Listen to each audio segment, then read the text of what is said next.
Good afternoon and good morning. And for those that are joining us from further away, good evening and welcome to our last webinar for 2020, Exploring Entrepreneurial Opportunities in the Energy and Power Sector.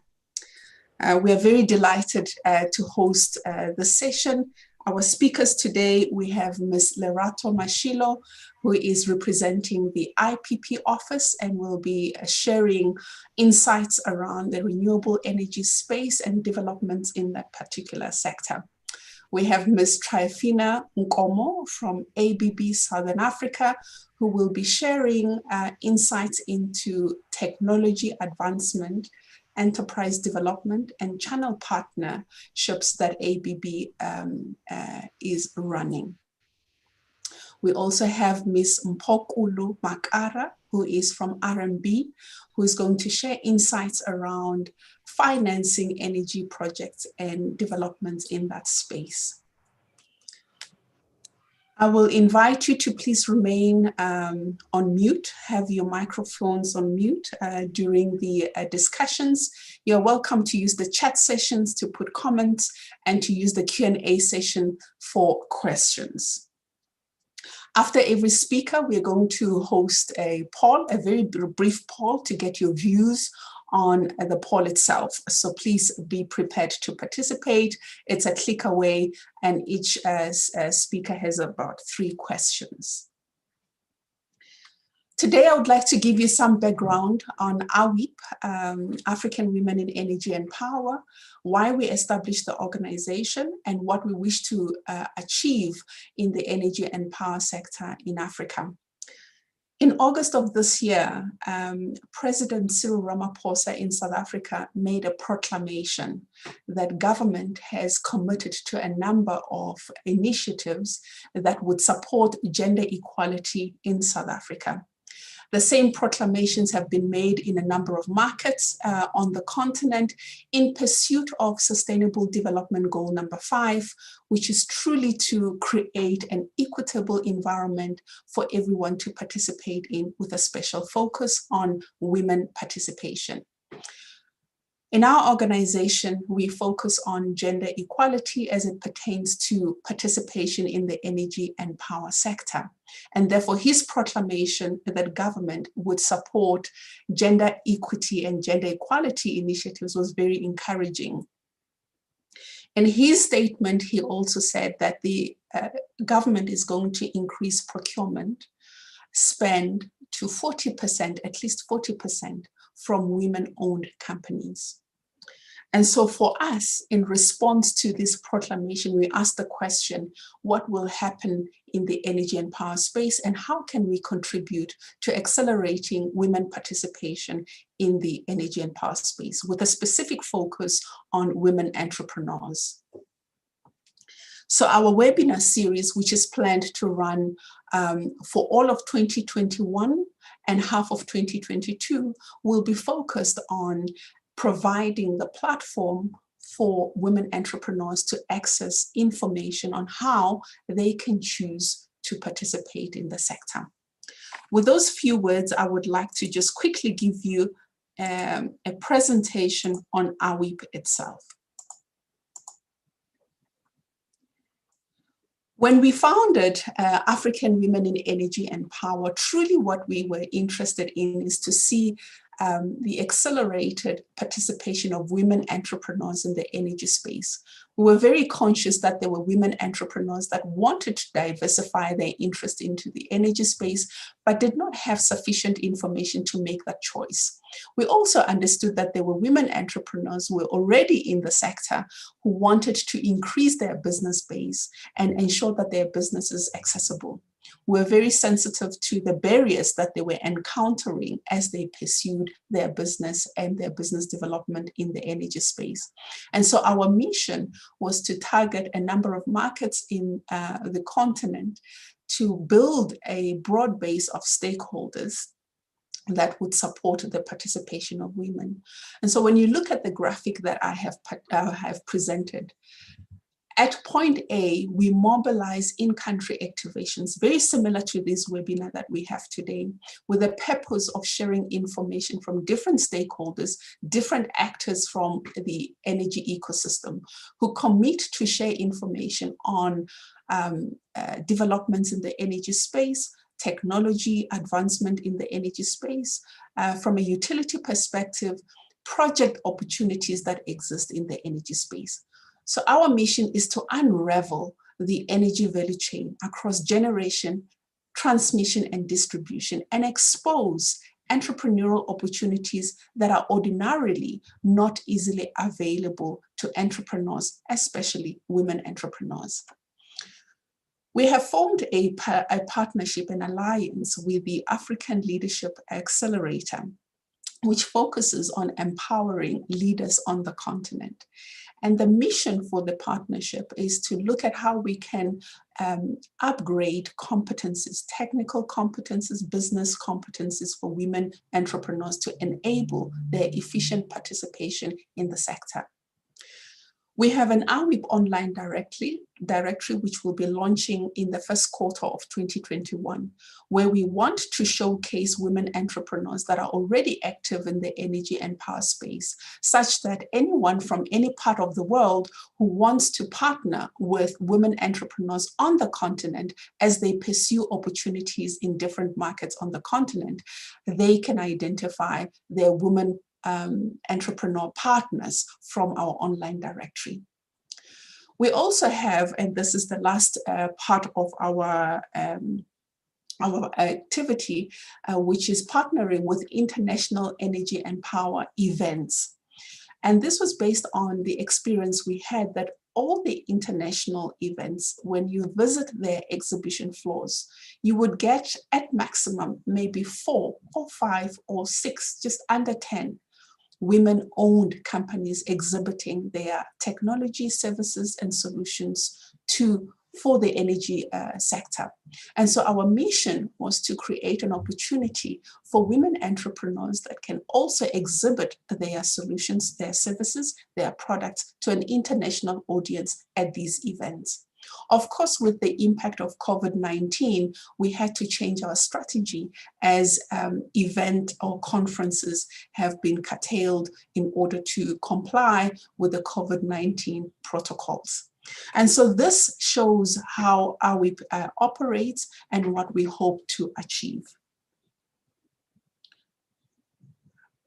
One of the most important areas that we motivate during our webinars is to encourage women entrepreneurs that are interested to participate in the energy space, to invest in research on the industry, gain your own understanding of how the industry operates by understanding all actors within the ecosystem.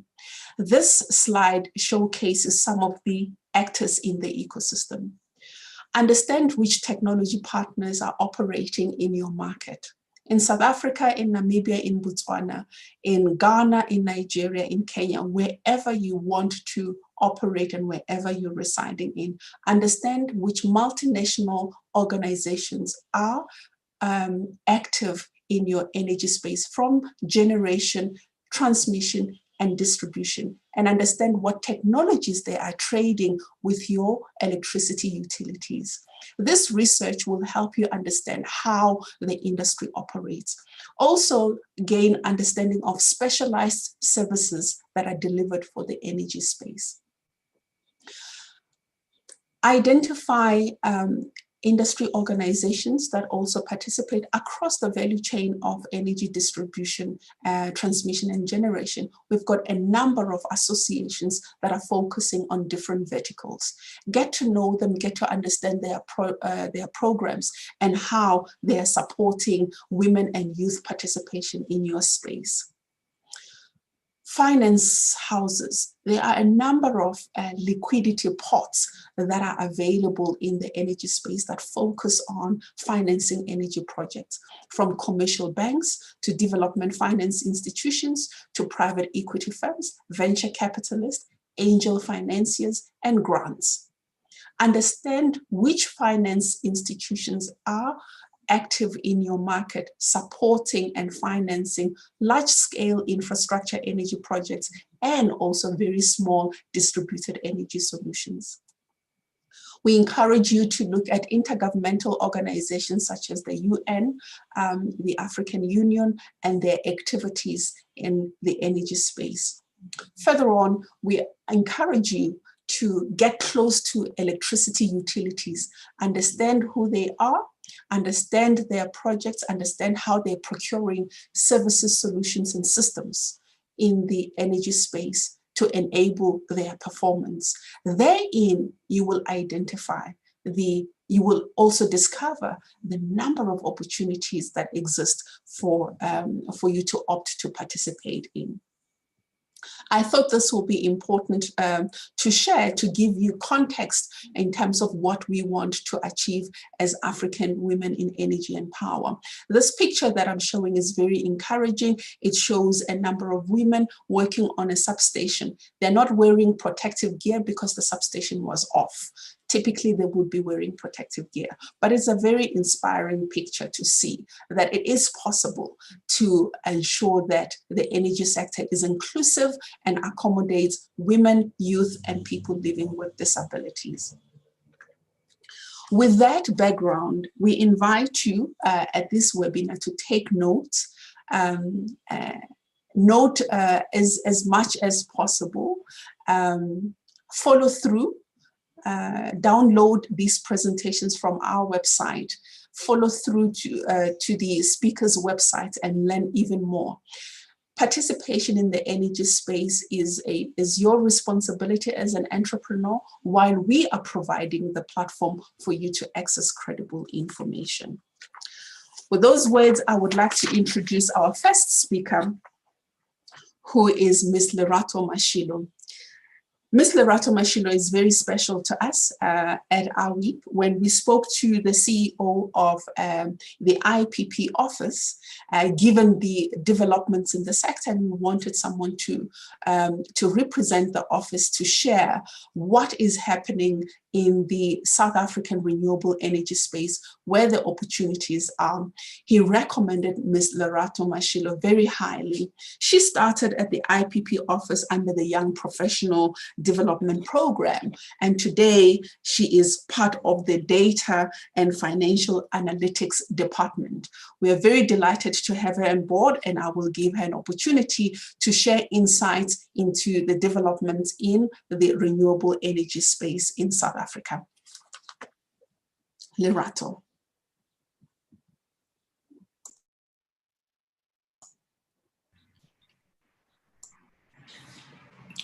Thank you, Bertha. I truly appreciate it, and greetings to everyone. I am sincerely grateful to be given this opportunity to represent the REIPPP office, and also as a woman in energy myself. So today I will be speaking about the opportunities that are available in the renewable energy sector, obviously looking at it from the REIPPP office perspective. Next slide, please. So when we look at the presentation overview, I will briefly cover the renewable energy trends that are happening globally. We'll also look at, oh, sorry, I lost myself there. We'll also look at any renewable energy development challenges and opportunity in the South African landscape. And finally, I will cover entrepreneurial opportunities for women SMMEs.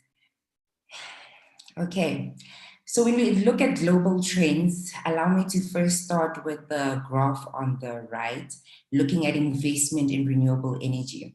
So we will see that although from 2018 to 2019, there's only a 1% increase, but investment in renewable energy has definitely increased. And this investment is greater than that for coal and nuclear. It also represents 75% of investment in new energy capacity. When we look at the left, we look at technological investment or investment in different technologies. And we'll see what is prominent and dominant is investment in wind and PV, which is solar PV. Even when we look at our IRP 2019, we will see that there is new capacity for wind and PV in South Africa. But the interesting thing is that wind, investment in wind technology supersedes that of PV for the first time since 2010. Now, the pie chart at the bottom looks at the distribution of this investment per region. And definitely when we look at that, we can definitely see that emerging and developing markets or economies have a higher investment in renewables than the developing one. And this is, for 5 consecutive years, we can see that that investment in emerging markets is more prominent.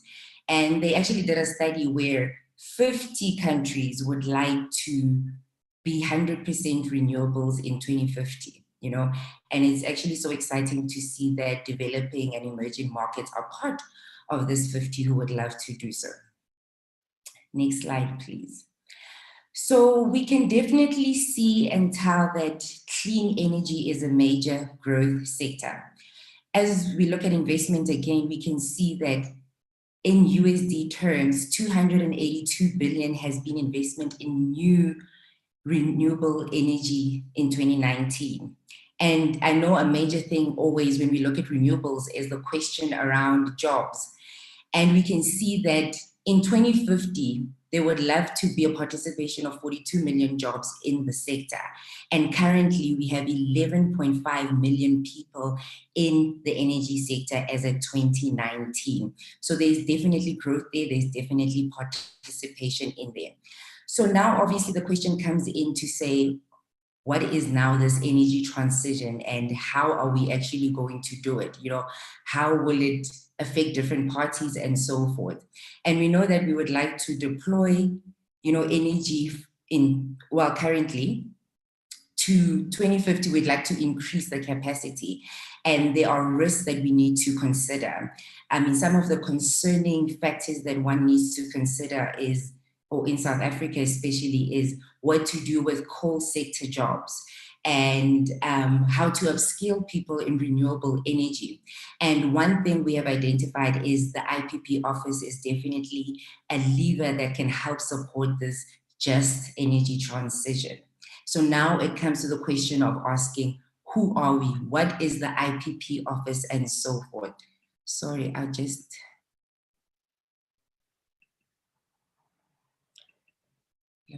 it's small. How do you make it fit?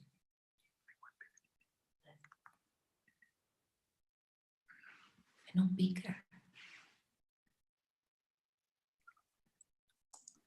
Can we help you, Lerato? Yeah, sorry, I've lost I can't see the presentation anymore. Okay, let's just give Lerato a second to... My apologies.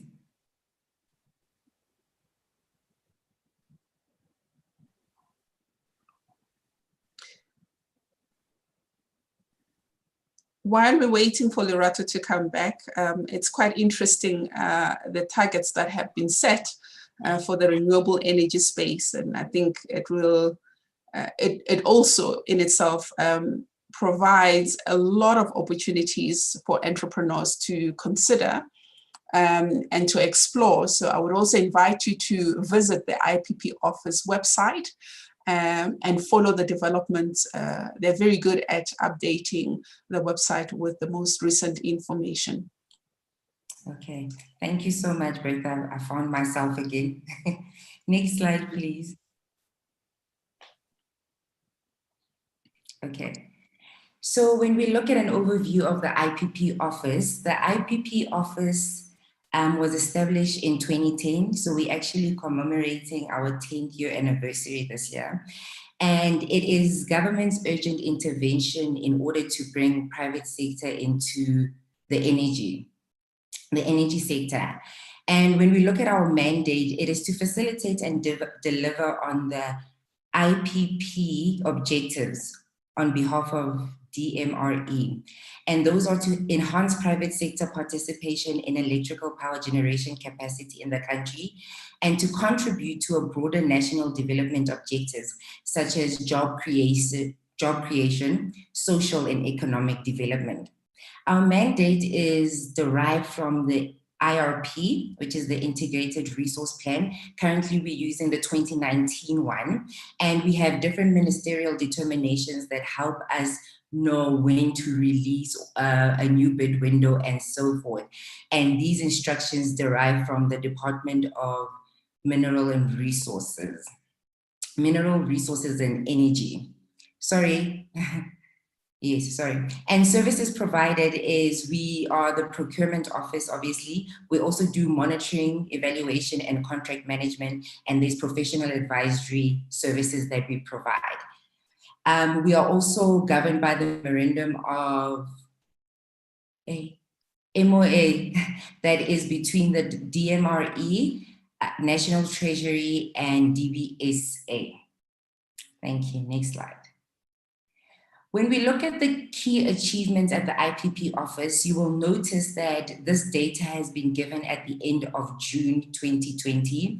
So the reason for that is we release quarterly data, and the latest quarterly information that we have is at June 2020. You're very welcome to go visit our website where you can see, obviously past quarterly reports that have been published. We are currently doing the September 2021. So after 7 bid rounds, as they have been listed there, it's bid window 1, 2, 3, 3.54, and smalls in 2 windows. We can see that from all the bidders that participated in all bid rounds, 112 IPPs have been selected as preferred bidders. From this, the capacity procured is 6422. From operational IPPs, so from the 112, those that have reached COD are 68 IPPs, and their electricity capacity is at 4276 megawatts. These operational IPPs have also contributed 49,461 GWh energy to the grid. And investment attracted is 209.7 billion. So we're really speaking about huge numbers for a growing sector and a growing office or program. At the bottom is just to give you the socioeconomic objectives and what we have achieved. So when we look at job years, employment opportunities for South African citizens, we see we're sitting at 52,603, both during construction and operations, and I will explain that in later slides. When we look at socioeconomic development and enterprise development, there are commitments that the IPP will give for the 20-year term of the project. And so they'll give commitments, and then quarterly they need to report on what they've spent on SED and ED, as we call it in the office. And we will see what has actually been realized till June 2020 is 1.2 billion in SED and 0.4 billion rands. This is in rand figure for enterprise development. We have offset 50.2 CO2.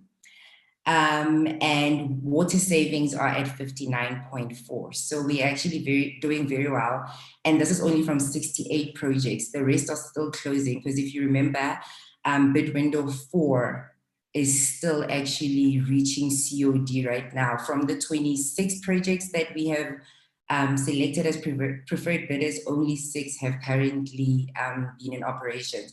So as more come, those figures are definitely going to go up. Next slide, please. Okay, so now when you look at the IPP office and how you can participate, this slide gives you the investment opportunities available in the energy value chain.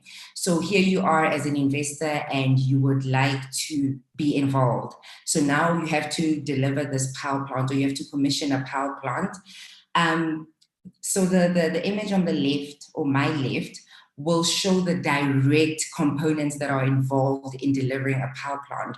So for instance, you have construction. We know that with any technology now in renewables, there aren't structures that are available, we have to build them, you know. So there are constructions, there's transport, there's assembly, there's O&M, operations and management, EPC, and so forth. So a person can see how exactly they can participate in this, looking at the whole value chain of commissioning a power plant.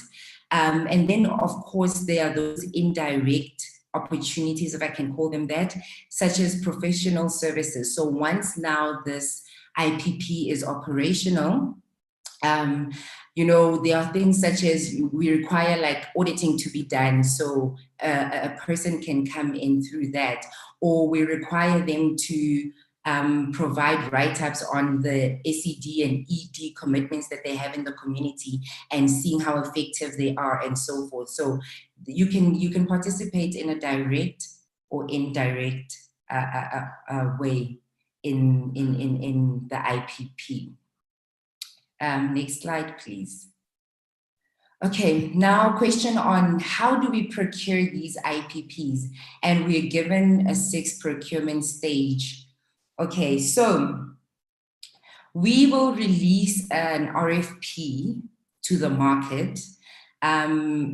If many of you know, we recently released one for that risk mitigation IPP RFP where people could participate. So we will release an RFP to the market, and an RFI is often used in the bid preparation process. So if there are new bidders who have never participated in the IPP office, are definitely welcome to, you know, are definitely welcome to participate and ask questions. And usually the IPP office will release like clarification, answers and documents for those who are unable, who don't understand the process. And then the IPP will definitely, the person, the IPP, the private sector individual or company or project that would love to participate will then prepare and submit the documents. Obviously within the guidelines of the RFP and within the specified timeframes given. Now, once that happens, then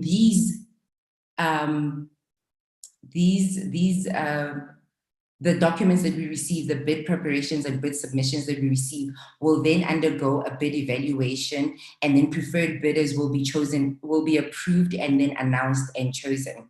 So what happens here is that we receive all bids. Any person is allowed to participate. We'll receive that. You know, we're currently going to receive for the risk mitigation program. So we receive any bid, and obviously the RFP will state how we need to receive it. So I know it's soft copy and hard copy, because sometimes the hard copies are not, we cannot read them, or, you know, all of those things. So there's specific things that the IPP will definitely need to do. And once they've submitted all of these and the timeline and deadline is given of when to submit, all of these submissions will undergo a bid evaluation. It is very stringent, and I guess why people why it takes so long is it's a very vigorous program. You know, we bring on different evaluators and advisors and so forth who will come and evaluate each segment in the bid. So if you look at it, like, bids will usually have to cover a technical section, they will need to cover a financial section, they will need to show the SED and ED plans and so forth.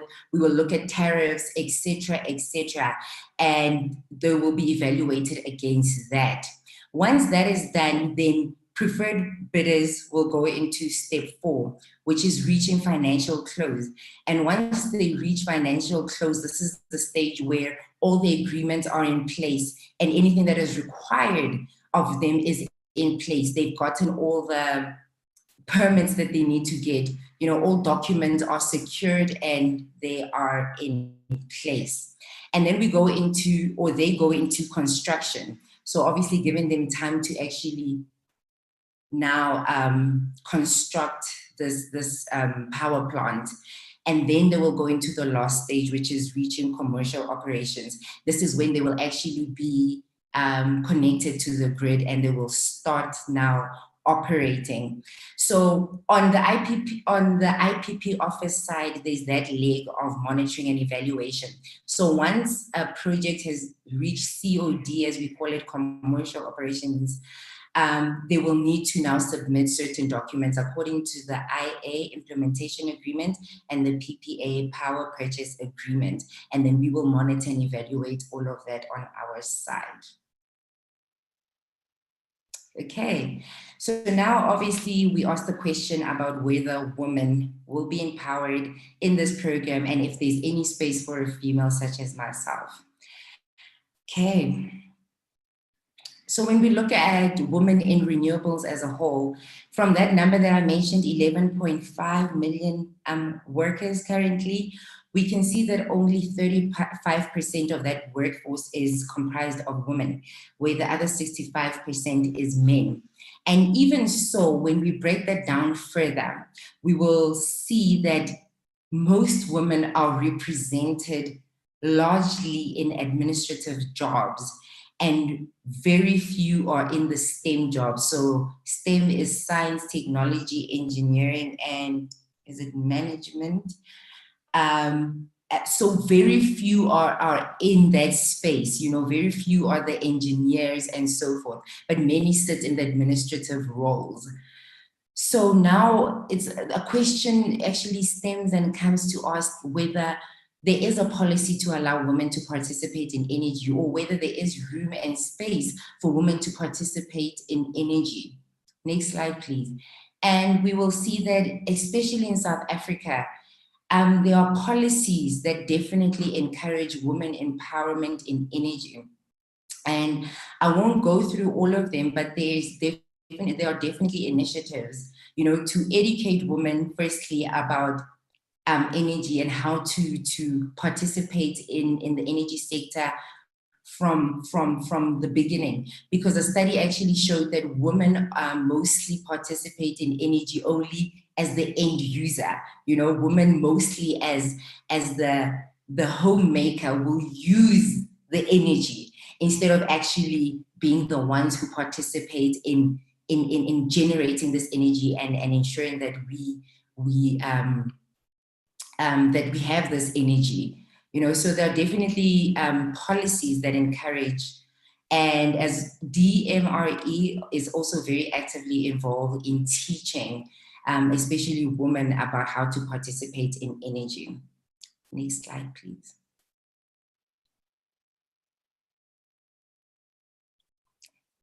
Next slide, okay. So how are we as the IPP office displaying a commitment to women empowerment? So the policy position is reflected in the REIPPPP, and how we do that is we expect or as part of the bid submission, we expect that the IPPs actually show commitment in allowing women to participate. And so far, these are the current figures that we're sitting with is 3.9 billion has been procured from women-owned vendors up to the end of June 2020. And in terms of jobs that have been created, 7,287, both in construction and operations. And then when we look at management, another topic is 135 Black women are in top management positions during construction and 220 in operations. And this represents 61% of top management positions in construction and 51% in operations. So we're doing quite well. There's still obviously improvement that we need to do, but it's a start. We've gotten the ball rolling. And in terms of the IPP office in itself, we as women hold almost 60% of the positions. So our composition is we are mostly women, and management is also mostly represented by women. So we're doing good. Next slide, please. Okay, so as I mentioned, the IPP also needs to show their commitment to SED and ED, besides just employing them, but also empowering, societies and communities in order to be involved in the IPPs. So when we look at SMME and enterprise development as of June 2020, so this information we receive on a yearly basis, whereas the previous slide that focused on jobs and management and so forth, we receive that on a quarterly basis. So when we look at SMME, of the 373 SMMEs or businesses, 596 females are part of these SMMEs, and they have received support up to the value of 54 million. And then when you break down, these 596 females into race categories, we'll see that 368 are for African and Black women, 201 are for colored women, and 27 are for white and Indian. Another thing that we've noticed at the IPP office, is that, in order to also allow, communities to participate in IPPs, you also need to start it from a very tender age. So this is why focus has also been on providing bursaries, and this is where you can also encourage from a young age for students to participate in STEM, to be part of the scientists, the technologists, and so forth, who will be involved in the IPP office and actually now contribute to generating this energy. So thank you so much. That is all from me. I have provided information on our website, or how to go on our website. Our website has most of the information that I've spoken about today. As I said, it is shown in quarterly information, so you're actually welcome to take it back to previous quarters and look at it in depth. All those numbers that I provided are actually broken down even per province or per technology and so forth. So there's vast information on our website. I've also given an email address for those, interested parties who just want to ask a question, or, just want to find out something, or just make a comment or remark on what was presented today. You're definitely welcome to contact that email address that has been provided. Thank you very much. Thank you, Lerato. It was a very informative presentation. We've got two questions from our delegates. The first question is, where can entrepreneurs register to provide the services you mentioned? And this is the additional services that you mentioned. You mentioned that there's indirect ways of participating within the renewable energy space. And our delegates want to understand how they can access those opportunities. Is it directly with the IPP office? Okay, thanks, Bertha. Okay, so remember that the IPP office is the procurement hub. So all we do is the procurement. So I think entrepreneurs or interested entrepreneurs should actually contact those companies or the actual IPPs who are currently involved in the program. And those, so like for instance, I know IDC and PIC and so forth are able to provide equity for, interested parties to participate. But if you contact the IPPs as well, they're able to help you, because I see the question is, will there be an RFP that will be released? For instance, if you want to provide transport to an IPP, no, that will not, because that is the contract that you are going to enter with the IPP, So all we do on our end is procurement. We actually go source this IPP. So the IPP has to come as a whole to show that they do have an EPC and O&M contractor, and they will be able to build up this power plant in the timeframes that are allocated. So we don't deal directly with what the IPP does, but there are obviously parties that can help you participate with the IPPs themselves. So if I can just quickly summarize what you have said, it supports the point I made earlier in my introduction, understanding the ecosystem. So in your market, you could make a list of independent power producers that are active in the renewable energy space and pitch your business interest to them. The IPP office in itself will not procure services directly from different suppliers. They would procure an entire IPP that brings the broad suite of services and products and solutions that are required to construct a plant, a power plant. Excellent. There is a question that says, interesting, broadly, what qualifications would an IPP need to have to participate in the process? Yeah, solicit, I cannot even pronounce that word, pardon me. Should have a full feasibility, should have been operational for so long. Secondly, what is the smallest IPP in megawatts existing? Okay, thank you for that. So as I mentioned, the RFP will actually provide what is required when. So when you look at all the rounds or the bid windows that we've had to adjust the RFP to obviously meet market needs and so forth. So each RFP will come with its own different requirements, right?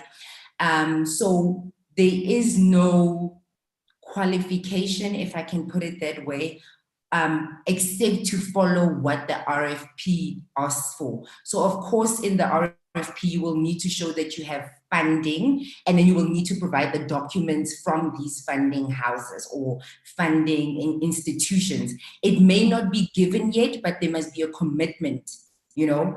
And for instance, when you're speaking about operational and so forth, we've had so many people participate who are first-time IPPs, so no experience whatsoever.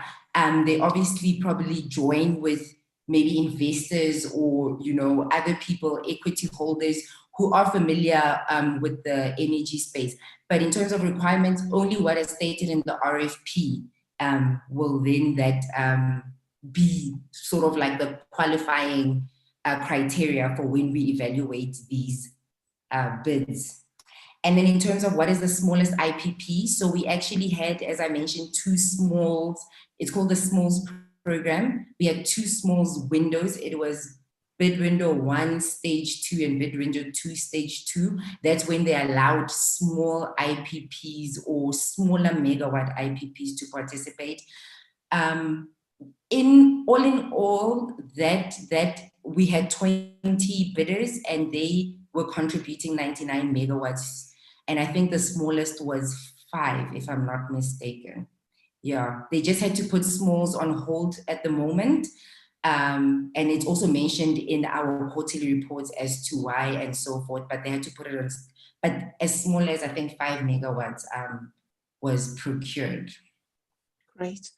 Thank you so much. I know that you are already on leave, and you will be leaving us, but we are really grateful for your contribution. We're grateful for the time that you have invested to answer our questions. I'm just checking if there's anyone, but everybody is excited with your contributions. Thank you so much. Thank you so much, Bertha. Really appreciate it, and thank you to all the attendees. We'll definitely be looking to all those emails, and you can definitely connect with me as well on LinkedIn. Fantastic. Our next speaker is Ms. Trifina Nkomo, who is with ABB Southern Africa, specifically the Industrial Automation Energy Industries. And she will be giving us a presentation on technological developments in the energy space, and some of the programs that ABB is driving to support entrepreneurs in the market. Trifina, over to you. Oh, thank you so much, Betha. I'm very excited to have this opportunity to speak to the potential entrepreneurs and just to give some tips on how to deal with multinationals specifically. Even though the examples that I'll be making will be based on ABB currently because that's my current employer, I think I'll also share some of the common practices among the OEMs on how to support entrepreneurs in actually getting to this energy space. I think you made a very good point in your introduction, Betha, regarding the issue of, the understanding the ecosystem and actually following and understanding what is really happening within the markets. Just to also set the tone and also to create some sort of context around my discussion, I thought maybe it's important to highlight the mega trends that are within the energy space. We spoke of renewables. I think Lerato also spoke about REIPPPs, which are mainly focused on renewables. And from what we know that globally there will be 7 trillion, that is $7 trillion that will be actually invested into renewables in the next 5 years. That is a big shift. You can imagine that investment. What does it mean for entrepreneurs?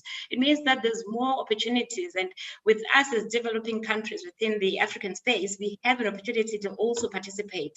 We're speaking about Internet of Energy or Internet of Things as we normally would refer to. I think this is the new concept that speaks to the issue of digitalization and the fourth industrial revolution that everybody is talking about, which ties up with issues of energy storage, blockchain, and also energy services. Energy services also encompasses the portion of digitalization. We know about distribution energy sources, demand side management, and quantum computing. Vehicles to grid, we know about e-cars that are coming through. I think the younger generations, if we have some who are maybe a few years younger than I am, might be excited with this new era, including the power to X. So this just speaks to say we need to understand what's happening around us. When we talk about understanding the ecosystem is also defining our approach to the market as entrepreneurs. So what you need to always think about is the 3 questions. What is it that I want to offer? You need to understand your market. By understanding the market, you will know exactly how what your business will entail. You can't go for everything. It's too vast. I will share through my presentation what I mean about that and where, to whom. So if for instance, we've got different services within the energy sector. One could be offering only products. One will be offering maybe solutions where you do the design from scratch, and then maybe for companies like ours, what we'll normally do is we will have a design done, engineering done, manufacturing done, installation done, and commissioning in full house, and that will be the complete value offering from our side. But as entrepreneurs, we need to define what our offerings are, and we need to know who are the customers. I mean, there's different segments, right? Customer segment is very key to understand who are the customers that I want to serve within the energy space.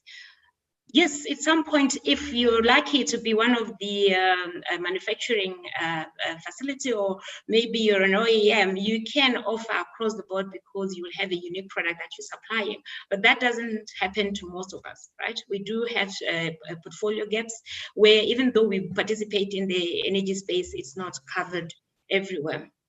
So you need to do product analysis. I conduct your product analysis. It's very, very important to say, what products do I want to venture into the market with? And also, you need to also know about your competition. It's important to always benchmark yourself with people you compete with.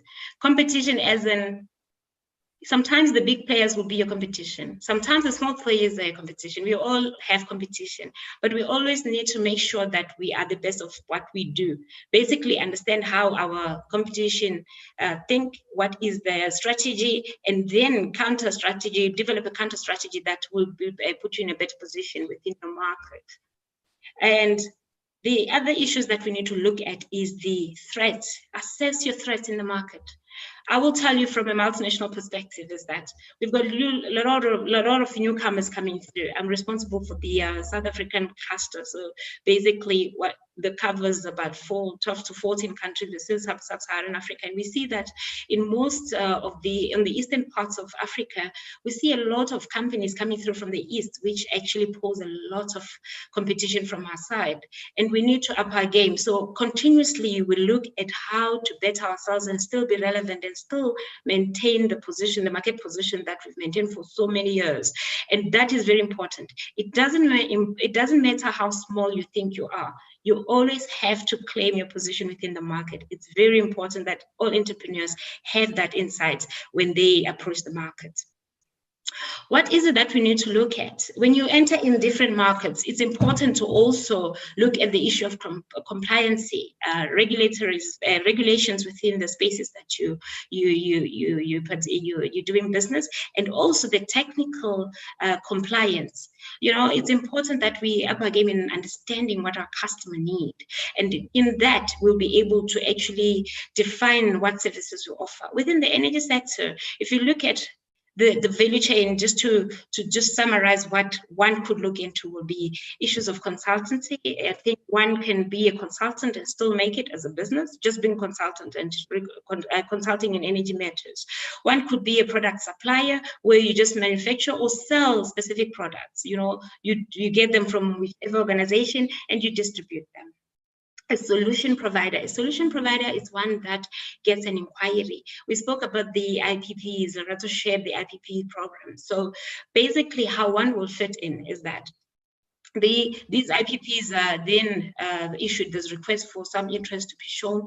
There's investors and developers that want to be the IPPs who will come with the money and develop and then sell to the IPP office and say, this is what we will do for you. In that process, entrepreneurs will venture into that and say, I will bring these services. I will bring the engineering services. I can bring the logistics services, but then you're offering to the companies that are actually working on the project, they're actually developing, because most of these companies will not necessarily be the ones who drive everything completely. They need support of other suppliers in the process. And service is normally offered on based on the install base that you've done, or whatever you've produced later to support your customers, or when you do commissioning and installation at a later stage, that is part of the service that is offered within the value chain as well.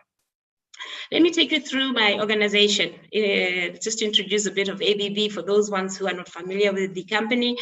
ABB is a power and automation company. So we, as ABB, we believe that we're a leading global technology company that energizes the transformation of society and industry to achieve a more productive, sustainable future by connecting software to its electrical, robotics, and automation and motion portfolio. So most people in the industry will know us for power equipment, but we actually diversified and really advanced our technology to actually also encompass the digital offering of within our portfolio. We've been around for about 130 years, and we have about 11,000 employees globally in over 100 countries. I did mention that we present in Africa, I think for within 26 countries, and in Sub-Saharan Africa, we look out for 12 to 14 countries overall. I spoke about the what, the where, and the who. Please move back to the previous slide. As ABB, what we offer is that we offer products, system, and services for whom we sell to utilities, industries, and transportation and infrastructure. And our geographic coverage is we are in the Middle East, Europe, and America.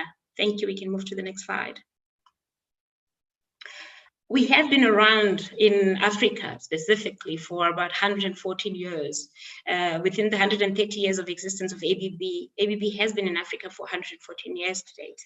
And we have been moving with the revolution in the industrial space. So we started in the second industrial revolution, and we moved through to improve and innovate to be relevant to the market and grow with the technology to the point where currently we're participating in the fourth industrial revolution with our digitalization offering. when you see there's a picture that is quite interesting of a Yumi, a double-armed Yumi. This is one of the innovations that we take pride on in moving into the digital space by offering things like robotics. And then we also in the space of EV charging, where we're speaking about e-cars, which is relevant to the markets these days. Next slide, please.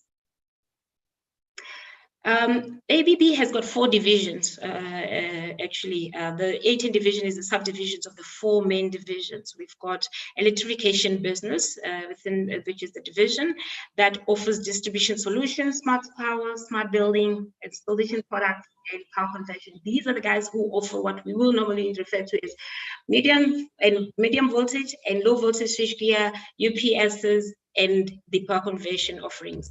If you talk about medium voltage switchgear, people understand it better. So we just classify all our offering around that and call it electrification. And we've got what we call industrial automation. I belong to a division called Industrial Automation, Energy Industries. And within industrial automation, we have process industries, marine and ports, turbocharging, and measurement and analytics. I'll tell you, in energy industries, we focus on power generation, oil and gas, water, petrochemicals, and chemicals. And then we've got a motion division. Motion division, basically, that's where we offer motors and generators, drive products, system drives, services, traction, and the rest. And robotics, as I mentioned before, we do robotics and machine automation. That's more of the advanced digital space that we operate in. These 4 divisions run as one company, but they run as different businesses because of the different segments that they cover and the offerings that they cover from a portfolio perspective. Next slide.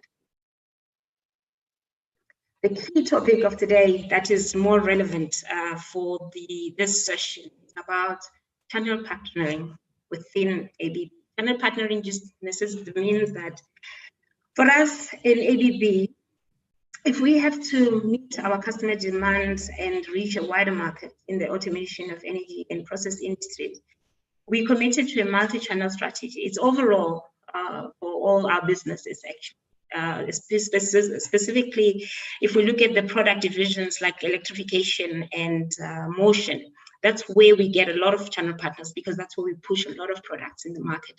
So with the coverage that we require, if we want to have our presence and maintain it, it's very wide for us to actually cover it with the resources that we have. In South Africa, we had about 1,300 employees, Southern Africa.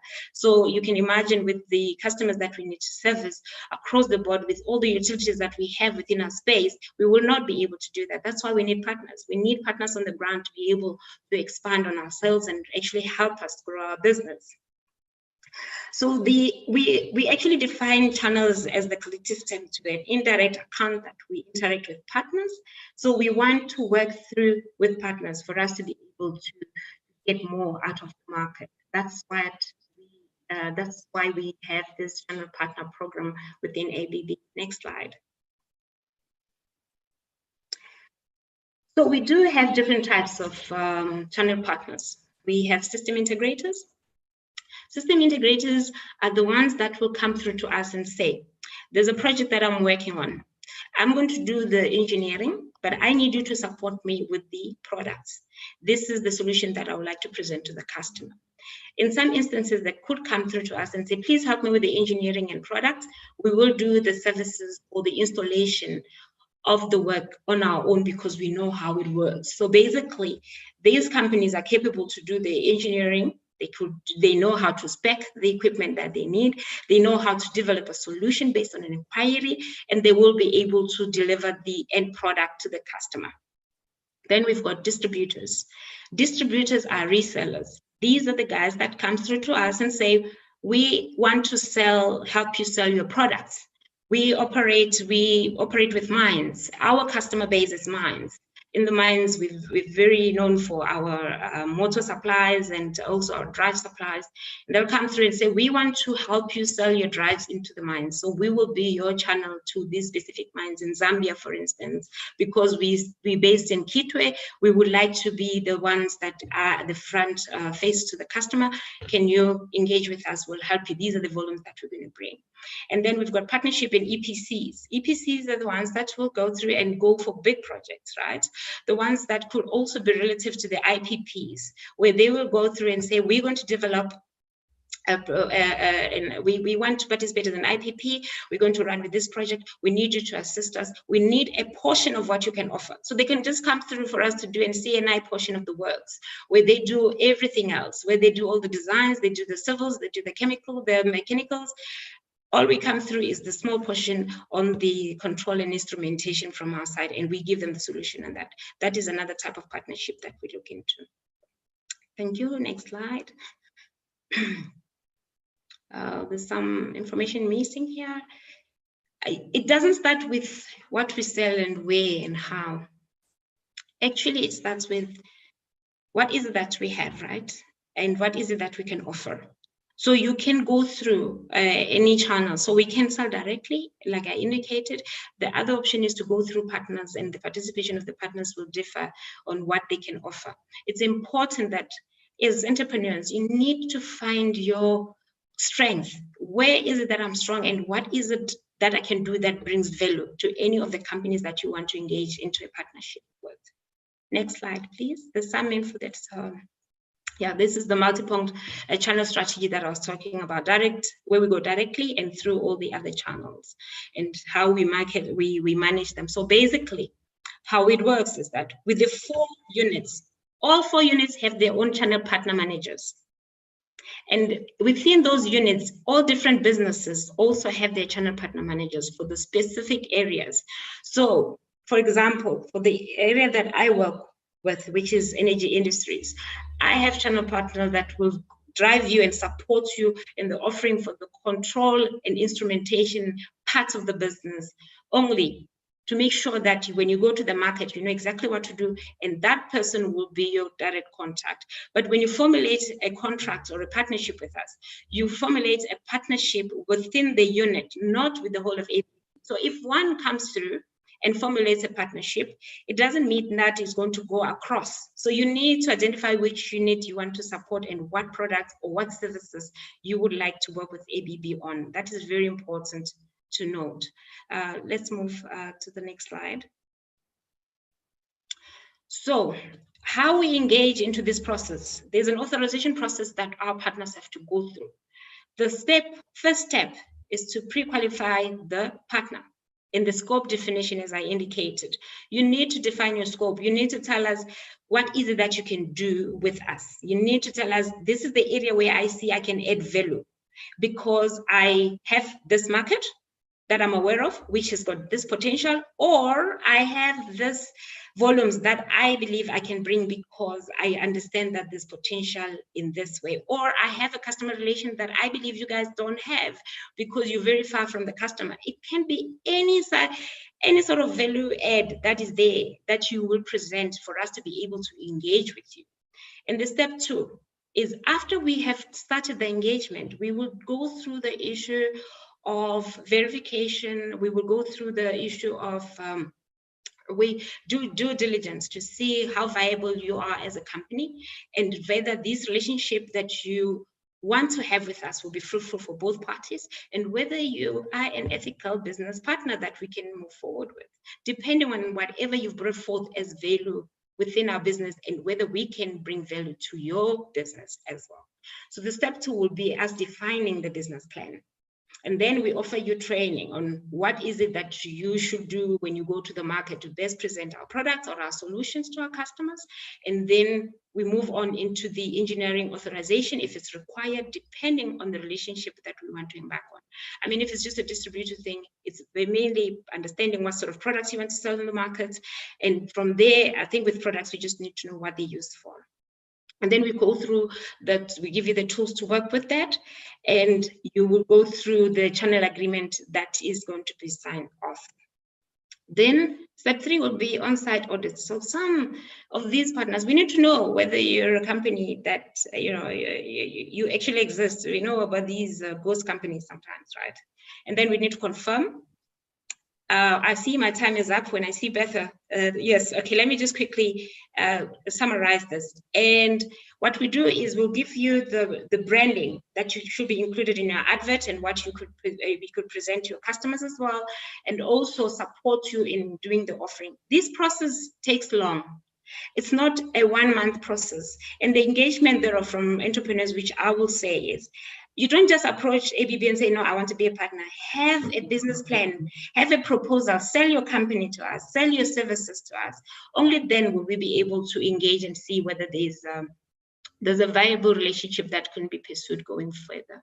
Thanks, Beth. I'm sorry I took longer, but I thought I was still on time. Thank you. Yeah. Not a problem at all. Not a problem at all. But thank you so much. I think what you have shared with us is how we can approach ABB as channel partners, which is another way of gaining entry into the energy and power sector. Being a channel partner to a multinational that has 100 years or more track record in the power sector, and learning about their products to on-trade in the market. Do you have any specific programs that supports the development of channel partners? Yes, and not necessarily that is running as in form of training, Betha, because of the complication of what the different channels that we need to attract, right?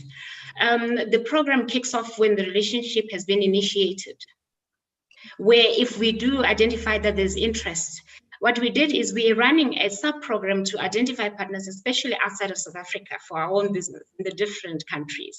That has been running where we've actually assigned people to look out for companies that have interest that can help us in the different countries. I can name a few: Zambia, Kenya, Tanzania, Uganda, Mozambique. Those are the areas where we've been looking for partners, because we cannot spread ourselves to cover the market space that we want to cover. Fantastic. Thank you so much. We have an exciting presentation that's coming through.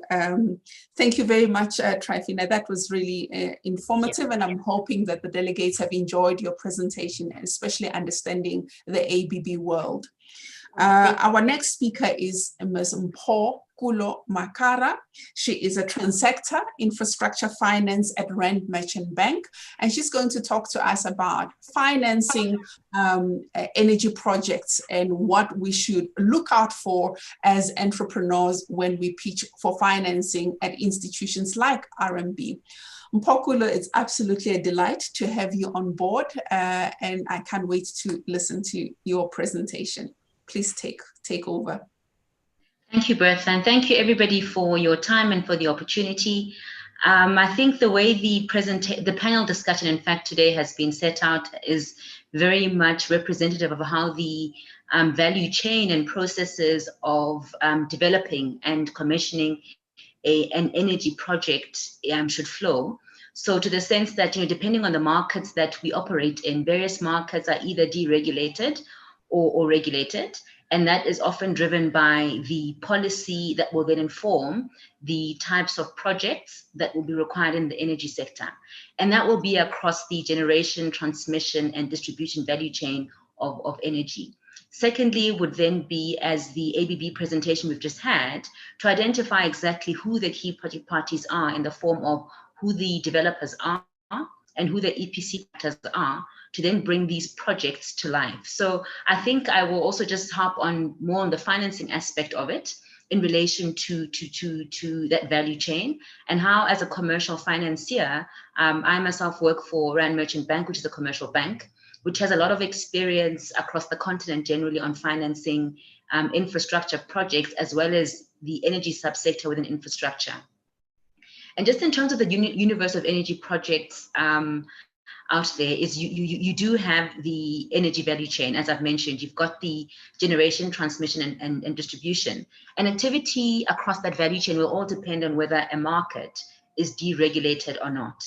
And by that, it then means if the market is deregulated, you will see a lot more IPPs or private sector players generating their own electricity for own use, or just to support the security of electricity that one needs, whether it is for commercial, industrial, or domestic use. And if a market is regulated, generally like it is the case in South Africa, we often are prompted to develop projects based on a program. And that is because of how you can sell power onto the grid, or even if you're not selling power onto the grid, how you can transport power from one power plant to an end user using the national grid, so to speak. Along with the other developments we are seeing is because of utility scale projects generally being costly, and also because of the technological developments we've seen in the energy sector, as was mentioned a lot of by the IPP office, a lot of the new generation capacity that has come onto the market has been in the form of renewable energy, purely because of technological enhancements and developments in that sector specifically. So we are also seeing a lot of distributed power opportunities in that sector, which is where the emerging trends are beginning to pick up, primarily driven by the focus of where new generation capacity is coming from. And that is because over the years, and primarily driven by climate change initiatives, technology developments to bring renewable energy as a key player in the generation part of generating electricity have evolved. And those technological advancements have allowed affordability in terms of equipment and new projects being deployed to become cheaper. And then in terms of the projects that would then be deployed, once that decision is made as to whether it's going to be for large utility scale or distributed power, then your financing strategy comes into play. Traditionally, markets have tended to finance your large utility scale type of projects through limited recourse project financing type structures, which requires quite a robust contractual and legal regime to make sure that a project is developed, it comes onto stream, and ultimately it is operated and maintained in a way that meets the requirements of who the off-taker is. I'm bringing that closer to home just to make it the example a lot more simplistic. That would be someone like an ESCOM in the South African market specifically. But again, as the market has evolved into a lot more distributed power and more towards IPPs, we've seen a lot of projects being funded by balance sheets, and that is balance sheets of end users who are developing power projects for their own use, or are seeing opportunities specifically as well in deregulated markets to generate power, as well as on-sell power to either the national utility or as well as other energy users in a particular market. In terms of access to finance for women, as a commercial bank, our main focus is generally to focus on the commercial viability of a project.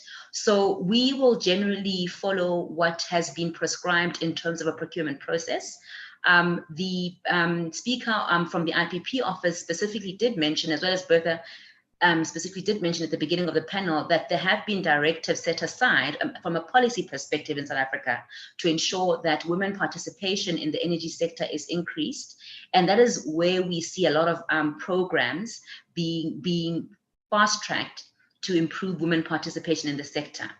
But I guess the point that I'm trying to make is, even though women are participating in the sector, ultimately the commercial viability and affordability will always override the fact that drives how a project is financed and how it comes to market. And just in terms of the liquidity pools that are in the market that are available to bring these projects to life, you've got various funds being driven by specific mandates that they operate under. Some are equity funds, some are debt funds, some are mezzanine funds, and that generally falls into the capital structure of a project. The bulk of the project costs are generally senior debt, just because of the scale and size of these projects.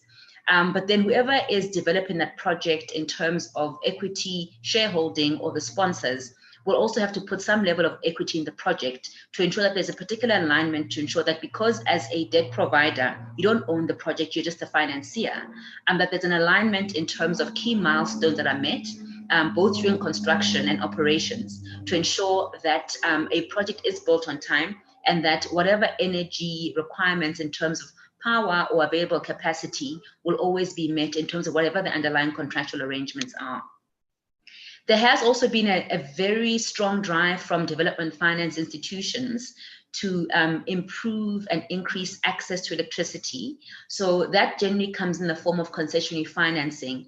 And what we've seen generally from those funding pools is that they are also heavily reliant in supporting government policy objectives, whether it is in the form of increasing renewable energy or also increasing the participation of a particular subsegment. And in this instance, I guess women. But I think what the overriding theme is that ultimately the commercial and technical and feasible viability of a project will always be the overriding factor when it comes to the key considerations that are made in making a decision of investment and financing in a project. From a funding structure perspective, the considerations we generally look at as a commercial financier, as I've mentioned, is the commercial viability of a project. And just given the directive and narrative of increasing generation capacity that has less of a carbon footprint, we're seeing more and more socio-economic responsibility criteria being met. And in that, we've got the likes of the Equator Principles, the IFC principles, which ensure that as a project is developed, you meet particular national Environmental Management Act requirements in a country, but also as a financier, we are obliged to comply with Equator Principles or IFC principles. And the distinction between the two really is dependent on whether a country is classified as a developed or a developing country. But we are certainly seeing a lot more social responsibility coming into investing in the form of making sure that you're not displacing people where you're going to be locating a particular power plant. You are cognizant of what the biodiversity requirements are. If there is any natural plants, fauna and flora, that there is a program to ensure that as you begin your construction process, that you are cognizant and you are managing either the relocation of fauna and flora from a particular site to another in a safe and a responsible way. Or if you're not relocating, there's a plan to make sure that that is maintained over time, not to the detriment of generating electricity or a power plant. And as I said previously, key to commercial financiers is the bankability and affordability. Is there a fundamental need for a power project or energy? And also, who is it meant to serve? Is it meant to serve a national utility? In which event, then it's a lot more of a competitive process in terms of what the tariff costing is, and how that tariff then also plays into what the total energy plan is over a particular point in time, and also what it does in terms of the end user and the tariffs that you and I pay as end consumers. And I guess affordability then comes into play in that perspective as to what is a key driver of a project, and also who's going to pay for that electricity to make sure that whatever funding structure or strategy has gone into making sure that that project comes to life. Both debt providers are able to get their money back in terms of debt service costs, and equity investors and sponsors also get their required return that they intended to get when they develop the project. That then speaks to the next stage, which says when any financier, whether you are a debt investor or you're an equity investor, you will always undergo a due diligence process. And often because energy is quite a regulated sector, even if it does, a project operates within a deregulated market, there are varying national departments which one has to engage with to get permits, whether it is water use, whether it is licensing for transport, whether it is complying with the National Environmental Management Acts. So one has to be very careful that you understand the regulatory regime, and you also understand how the timing of getting those permits will affect your project in terms of planning and development, as well as commissioning when it comes online.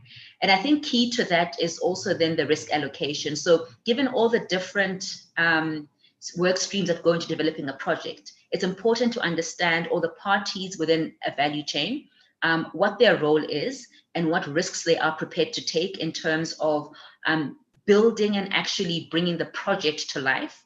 And also once the project has come to life, who's responsible every day for switching on the generators? Who's responsible for maintaining the generators? If it's a renewable project, who's responsible for maintaining the solar panels? Who's responsible for cleaning them every day to make sure that the sun that actually shines onto the water panels, the solar panels, is not affected in terms of the amount of energy that is generated by a particular power plant.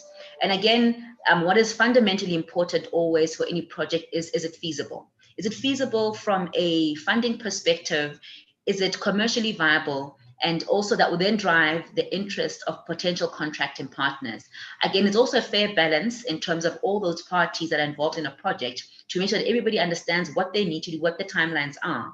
Because if one party does not deliver what they need to on time, it has a ripple effect on the rest of the project or even other project parties. And again, that has a financial implication as well, because if you're not meeting your contractual obligations, often you have what you call liquidated damages, which you need to pay in the form of either lost revenue or number of days lost in a project. So it's quite important that one understands exactly what their role is and also what that role does in terms of either fast tracking or delaying a project coming on stream. In terms of projects that, funding pools that are designated for entrepreneurs, that is generally mandate driven depending on which sector you are involved in within the energy sector. As a commercial bank, as I said, for us, the key driver will always be commercial viability and affordability, as well as the technical parties in a project who are required to deliver that project and make sure that it works and it operates such that you're able to earn your tariff and therefore pay your operating expenses, pay your debt service costs, pay your dividends, as well as make sure that generally you've got a proper function operating power plant. Where we are seeing the developments from a commercial funding perspective is generally driven by energy transition, as most economies are moving away from having a heavy carbon footprint and more into renewables. But again, as we all know, the sun doesn't shine 24 hours a day, the wind doesn't blow 24 hours a day. So it's also a fair balance between the mix of renewable energy within a total energy mix and thermal power. Thermal power can either be nuclear, coal, or gas. And it's a fair balance between what the cost of maintaining that balance is to the tariff, and ultimately an economy that's trying to make sure that they've got sustainable electricity to meet their needs over a particular point in time, which is where planning then becomes quite important. In most countries have energy plans, which probably span a period of at least 10 to 30 years, because of how long it takes for a project to come on stream, but also because of how long the life cycle of an energy project is generally. And I guess within that 10 to 30 year period, that planning isn't static because it needs to be updated quite frequently. In South Africa, the thinking was to update that plan every 2 years because economies change, demand patterns change, also assumptions change, and you've got to keep them up to date and refine how you either maintain existing fleet within a network of energy or how you fast track a particular project to make sure that you're also responsive to demand trends within the either commercial or domestic space of energy consumption. What we're also seeing in terms of distributed power is, aside from it having become cheaper for large energy users to build their own power plants in the form of either hybrids. And when I say hybrids, it's a combination of either renewables or thermal. It's become cheaper for them to do so. But aside from it having become cheaper, it also increases the security and cost of energy supplies, purely because of the advancements in technology that we've seen, and more so from renewables, and also just being able to combine thermal and renewable energy to provide a sustainable and reliable power generation as and when needed. What we are also seeing as technological developments progress is battery storage. Granted, it's still at its very early stages, but again, same as renewable energy around 10 years ago was still at its early technological developments. It's exactly how technology enhances new thinking and also enhances the cost of electricity in making that you've got a fair energy mix in terms of technology in your total generation mix and generation capacity. So from a funding perspective, I think those are the key elements one needs to consider. But this isn't done in isolation of developers and key project parties. But what is also important before one can start thinking about the funding plan is also to know who the key project parties are, but not being brought on late in the discussion, but at a stage where it is still early enough without EPC contracts having been signed, such that you know that your contracts are bankable and that you're able to raise financing from those if you're not going to be funding an energy project from your own pocket or through equity alone. And I think that's sort of all that I've got to say today from an energy commercial funding perspective for energy. And thank you very much for the opportunity. Wonderful. I mean, you've said a mouthful, but most importantly, you've given a full value chain understanding of how commercial banks consider financing energy projects, and that's what we wanted to achieve today, to give our delegates that view, and that is what you have done. There is a question quickly that says, does RMB have appetite to finance energy projects in Nigeria? So the question to that answer is yes. We actually do have an office in Lagos. We also do have a colleague who sits in infrastructure finance in Lagos. So the answer to that question is yes. Fantastic. Given the long tenor of energy projects, what is the maximum tenor that the bank can provide funding for? I think that's supposed to be the end of that question. Okay, so I think it varies. As I've mentioned, you've got utility scale type projects, which are often backed by government guarantees. As we know, the state is the prime credit in any country. So those would tend to be longer. Generally, PPAs we've seen vary between 20 to 30 years. The approach that we normally take is to say, what is the tail that you have between your debt maturity term and the PPA contractual term? Because delays happen. So in planning your debt term, you need to think about what the underlying technical requirements are and how do you manage that risk to make sure that you're also not front-ending the repayment of your debt too much, such that the tariff becomes expensive, which makes the project expensive. So I guess my question from that perspective is, if it is a utility or state-driven project, you tend to have more longer dated debt terms. So using the example I said about PPA tails, if you're using, for example, a 20-year PPA, we generally have 2-year debt tails. So that's like an 18-year debt tenors. If it is a corporate PPA, those also tend to be around similar, because ultimately, I think the reality is the technology that underpins a power plant does not say whether it is a private sector or a public sector driven power plant. You know, a turbine is a turbine. It lasts for X amount of time. It's got a particular useful life. But the reality is you also have to look at who's paying you and the ability to be sustainable and the ability to also raise money or funding in need.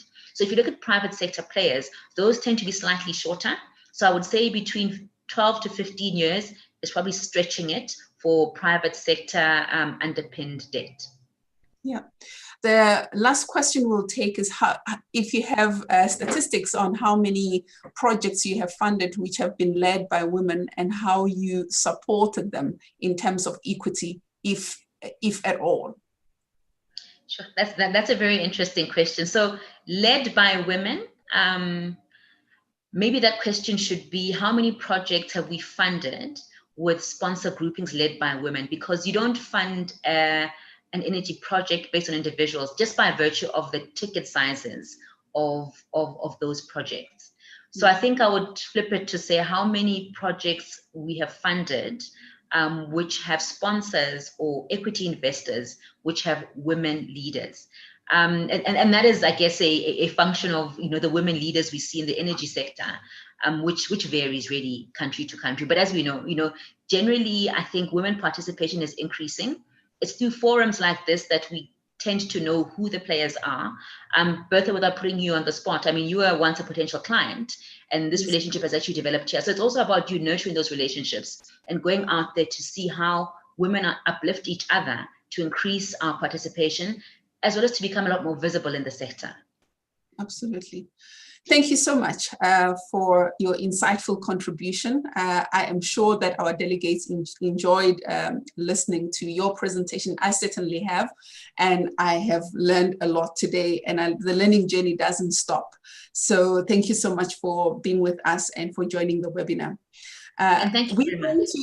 You're welcome. We're going to run a few polls for those that attended the session from the beginning. We're going to start with the IPP poll. It's going to take a few seconds. Just click on the answers that apply to you. The first one says, did you know about the IPP office before this presentation? Tawela, the poll is not live, so we are unable to. Oh, it is live, sorry. Please continue. My mistake, I'm not allowed to participate.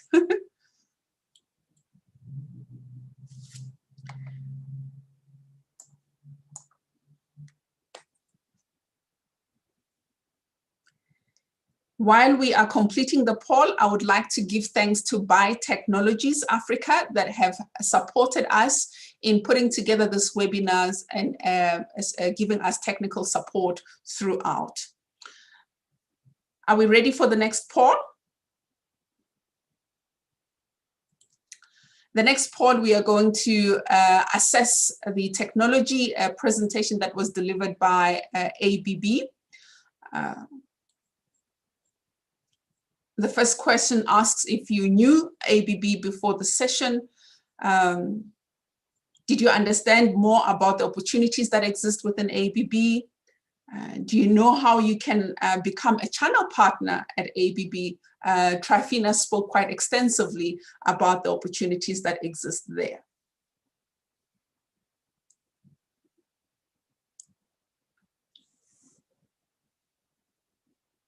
Bitech, can you confirm if we've got participants on the poll? I just got a message that someone could not see the poll.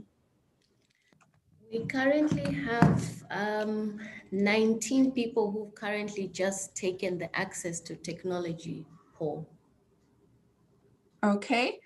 There is 43 of us on the webinar. If I can please encourage you to participate on the poll so that we have a maximum view of your experience of the webinar. It will also help us improve the content.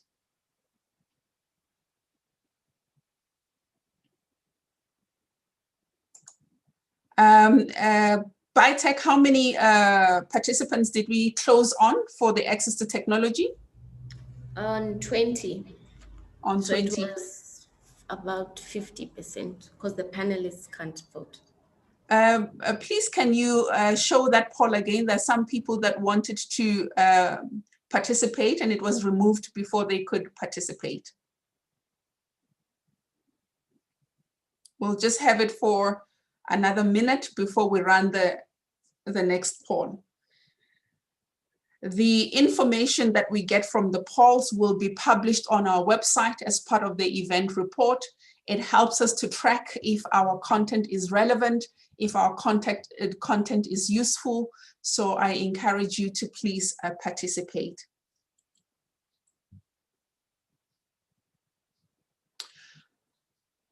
Right, we will go through now to the next poll.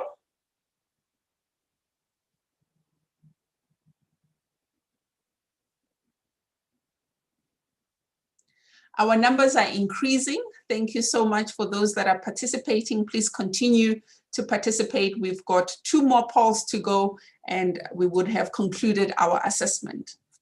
The next one is access to finance. Speaks to the presentation that we have just listened to, given ably by Mpokulu Makara from RMB, on how the financing market, particularly the commercial banks, operate in the energy space and how they select energy projects to finance.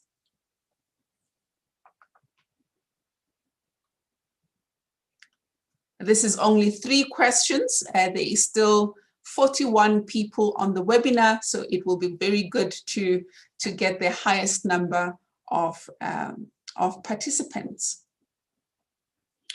While everyone is completing the poll, I just want to express my gratitude to our advisory board that has worked with the executing team at AWEaP during 2020, a very difficult year for all of us as we were navigating the impact of COVID-19 and adapting to new ways of working. And the advisory board and our board of directors have tenaciously supported us to enable us to deliver our initiatives successfully. We will now go on to the last poll.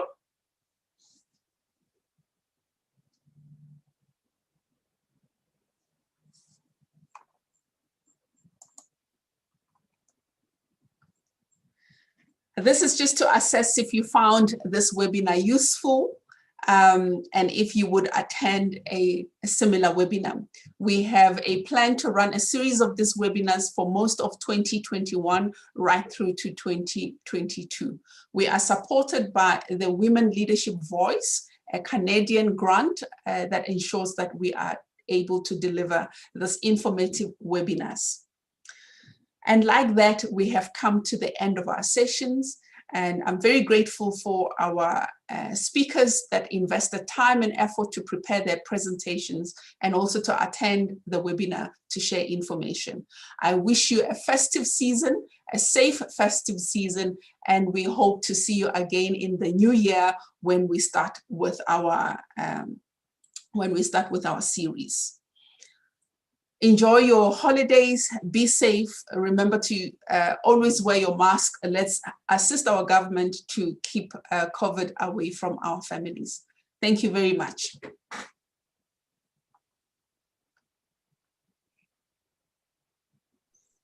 Thank you, everybody. Thanks, Betha, for arranging this session.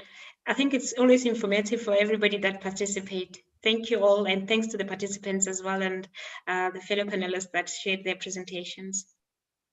Thank you so much. Thank you. Thank you for your presentation. It was really insightful. We will have ABB come back again to talk about the channel partnership and your enterprise development programs. Thanks, Betha. Thank you.